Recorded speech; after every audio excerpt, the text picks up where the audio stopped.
Hello guys, welcome back to our channel. അപ്പോൾ നമ്മളിന്നൊരു കുട്ടി കൊഴുക്കട്ടയാണ് ഉണ്ടാക്കാൻ പോകുന്നത്. അതിൻ്റെ പ്രഹസനങ്ങളാണ് ഗൈസ് നമ്മളിപ്പോൾ കണ്ടുകൊണ്ടിരിക്കുന്നത്. എൻ്റെ പൊന്നെ ഗായ്സ്, ഞാൻ ഈ കുട്ടിത്തലെ കൊണ്ട് തോറ്റ്.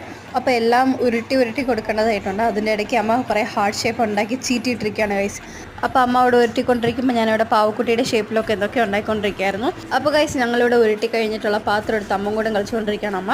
അപ്പോൾ ഗൈസ്, ഒരു സൈഡിൽ ഉണ്ട പുഴുങ്ങുമ്പോൾ ഇവിടെ ചക്കരപ്പാനിയും തയ്യാറായിക്കൊണ്ടിരിക്കുകയായിരുന്നു. അപ്പോൾ ഗൈസ്, അമ്മ അവിടെ കശുവണ്ടി എടുത്ത് വെച്ചിട്ടുണ്ട്. ഓരോരോ പണി നടക്കുമ്പോൾ എനിക്ക് ചുവ ബോറടിക്കുന്ന ചോരൊന്ന് കുറച്ചുകൊണ്ടിരിക്കുകയായിരുന്നു. അപ്പോഴത്തേക്ക് കശുവണ്ടി എടുത്ത് കഴിച്ചുകൊണ്ടിരിക്കുമ്പോഴത്തേക്ക് എന്നെ സമ്മതിക്കുന്നില്ല ഗൈസ്. പിന്നെ ഞാൻ എന്തോ എടുക്കാനും തട്ടിപ്പറിച്ചൊരെണ്ണം എടുത്ത് ഒരെണ്ണം കിട്ടുമെന്ന് വിചാരിച്ച് അതുപോലെ കിട്ടിയില്ല, ഓങ്ങിക്കൊണ്ടിരിക്കത്തേ ഉള്ളൂ. അപ്പോൾ ഗൈസ്, നമ്മളിതേ ഒരു പാത്രം എടുത്ത് വെച്ച് തേങ്ങാപ്പാൽ ഒഴിച്ച് ശർക്കരപ്പാനി അരിച്ചൊഴിച്ചിട്ടുണ്ട്.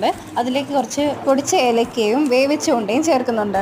ഇരുന്നും അടുത്തപ്പോൾ ചോദ്യം ചോദിച്ച് അമ്മയോട് അടിയും വാങ്ങിക്കുന്നുണ്ട് ഗൈസ്. അവസാന നിമിഷത്തിലേക്ക് വറുത്ത് വെച്ച അണ്ടിപ്പരിപ്പും 2 സ്പൂൺ നെയ്യും ചേർത്ത് കൊടുക്കുന്നുണ്ട് ഗൈസ്. ഞങ്ങൾ 2 പേരും ടേസ്റ്റ് ചെയ്ത് നോക്കി. അപ്പോൾ അടിപൊളി കൊഴുക്കട്ട പാനി റെഡി.